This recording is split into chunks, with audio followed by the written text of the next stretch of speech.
और घर में राम दरबार की तस्वीर होनी बहुत आवश्यक है। हनुमान जी अगर विग्रह रूप में विराजमान है, मूर्ति रूप में, तो बहुत अच्छी बात है, लेकिन राम दरबार हो, यह आवश्यक है कि राम दरबार हो। और राम दरबार में जो हनुमान जी प्रभु राम के चरणों में बैठे रहते हैं, हनुमान जी को पीले सिंदूर के साथ चमेली का तेल मिला करके उनको पहले चंदन लगाएं। है कि हनुमान जी किसी नियम में नहीं बंधे हैं, इसलिए अपने भक्तों को नियमों से परे जाकर भी हनुमान जी बहुत कुछ दे देते हैं। हनुमान जी संकट मोचन है, इसलिए हनुमान जी की कृपा अगर भक्त पे हो जाए, हनुमान जी का कोई कृपा पात्र बन जाए, तो उस भक्त के लिए कुछ भी असंभव, कुछ भी मुश्किल नहीं रहता। श्री हनुमान जी अतुलित बल के धाम हैं। वो किसी नियम में नहीं बंधे हैं, अतुलनीय हैं, उनकी तुलना किसी से नहीं की जा सकती। जय सिया राम। सब सुख लहे तुम्हारी सरना, तुम रक्षक काहू को डरना। अन्य देवी देवताओं के महत्व को कम ना आंकते हुए, क्योंकि ईश्वर तो मूलतः एक ही है, ईश्वर के स्वरूप में जो श्री हनुमान जी का स्वरूप है वो संकट मोचन स्वरूप है। क्योंकि ईश्वर का जब अवतार होता है इस धरा पे, तो उसका एक विशेष प्रयोजन होता है। जैसे प्रभु राम मानव देह धर के जब इस धरा पे आए, तो मानव की एक मर्यादा होगी, लेकिन श्री हनुमान जी के साथ ऐसा नहीं है। श्री हनुमान जी अतुलित बल के धाम हैं। वो किसी नियम में नहीं बंधे हैं, अतुलनीय हैं, उनकी तुलना किसी से नहीं की जा सकती। पवन का वेग है उनका, कहीं भी प्रकट हो सकते हैं, कहीं भी आ सकते हैं, जा सकते हैं, अपने स्वरूप को घटा सकते हैं, बढ़ा सकते हैं। जो भी रिद्धियाँ सिद्धियाँ हैं वो सब के मालिक हैं। तात्पर्य यह है कि हनुमान जी किसी नियम में नहीं बंधे हैं, इसलिए अपने भक्तों को नियमों से परे जाकर भी हनुमान जी बहुत कुछ दे देते हैं।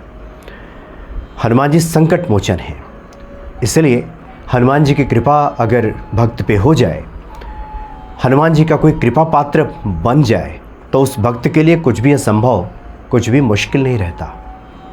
देर हमारी तरफ से होती है, हनुमान जी तो सर्व समर्थ हैं। वो क्षण भर में सब कर डालते हैं, सब बदल देते हैं, दुर्भाग्य को सौभाग्य में तब्दील कर सकते हैं। लेकिन आवश्यकता है हनुमान जी के प्रति अपनी भक्ति को, अपनी श्रद्धा को, अपने विश्वास को बढ़ाने की, प्रेम को बढ़ाने की। क्योंकि प्रेम का कोई नियम नहीं होता, प्रेम भी नियमों से परे है।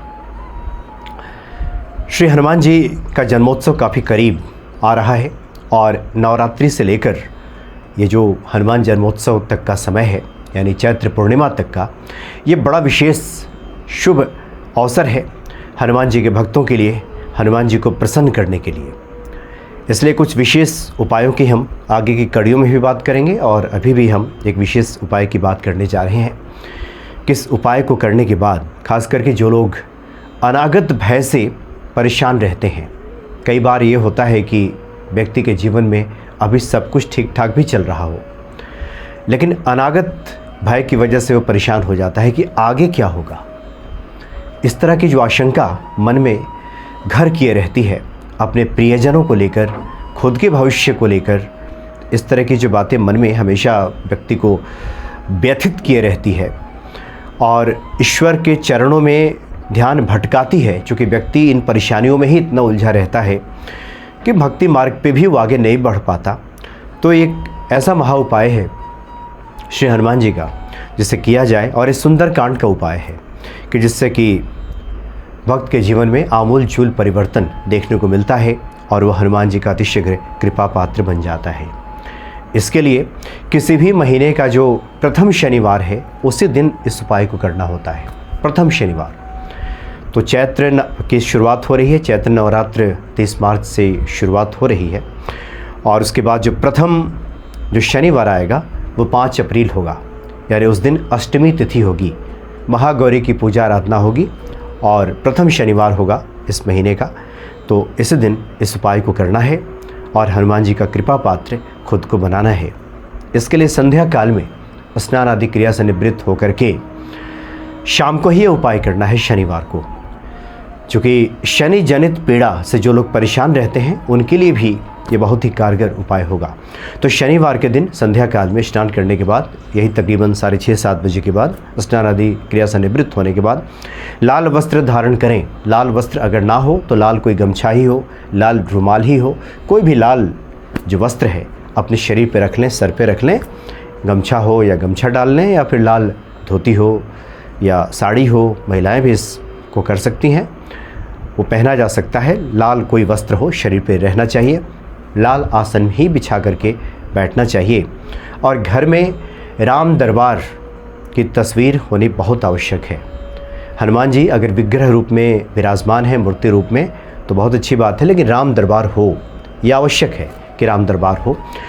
और राम दरबार में जो हनुमान जी प्रभु राम के चरणों में बैठे रहते हैं, हनुमान जी को पीले सिंदूर के साथ चमेली का तेल मिला करके उनको पहले चंदन लगाएं और उसके बाद उनका पूजन करें। बताने की आवश्यकता नहीं है कि जो लोग भी सनातन को जानने वाले लोग हैं, पूजा पद्धति से परिचित हैं, पहले गणेश जी की पूजा कर लें और उसके बाद इस क्रिया को प्रारंभ करें।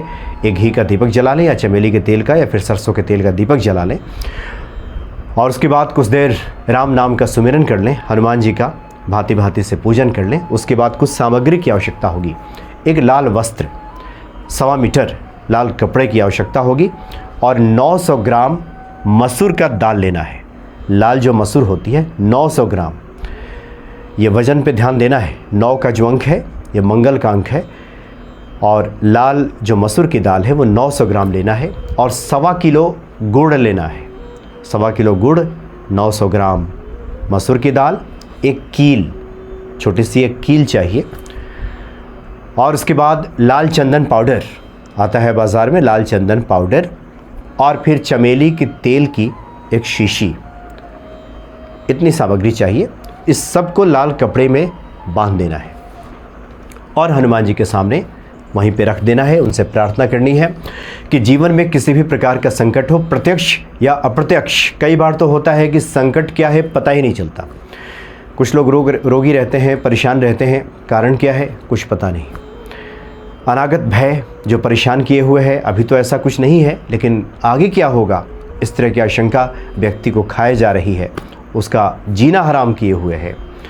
तो ये सब हनुमान जी से प्रार्थना करनी है कि प्रत्यक्ष या अप्रत्यक्ष भय किसी भी प्रकार का हो, आर्थिक हो, मानसिक हो, शारीरिक हो, सामाजिक प्रतिष्ठा हनन का भय हो, किसी भी प्रकार का प्रत्यक्ष या अप्रत्यक्ष भय हो, हनुमान जी के सामने ये प्रार्थना करनी है। शनि जनित पीड़ा हो, इसके बारे में प्रार्थना करनी है कि हे हनुमान जी, मुझे पता भी नहीं है कि जीवन में परेशानियाँ किन कारणों से है, पूर्व के जन्मों में किए गए किन अपराधों की वजह से है, इसके बारे में तो जानना असंभव ही है।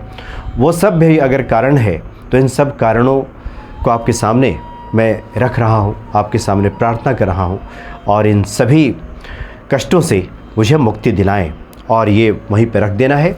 और फिर हनुमान जी को बेसन के लड्डू का नैवेद्य अर्पित करना है। पंचोपचार पूजा की विधि अगर पता हो तो पंचोपचार पूजा कर लें, नहीं तो फिर इस प्रकार से भी पूजा कर लें। हनुमान जी को जो बेसन का लड्डू अर्पित करें उसमें तुलसी दल अवश्य डाल देना चाहिए। और उसके बाद फिर सुंदर कांड का पाठ उसी समय बैठ करके कोशिश हो कि एक ही बैठक में ये सुंदर कांड का पाठ पूरा हो जाए। किसी कारण से अगर कोई व्यवधान उत्पन्न हो गया है या प्राकृतिक अवरोध पैदा हो गया है, उठने की आवश्यकता ही आ गई है, तो क्षमा मांग करके उठ जाएं और कोशिश करें कि तब दूसरी बार जो बैठे तो पूरा ही कर लें।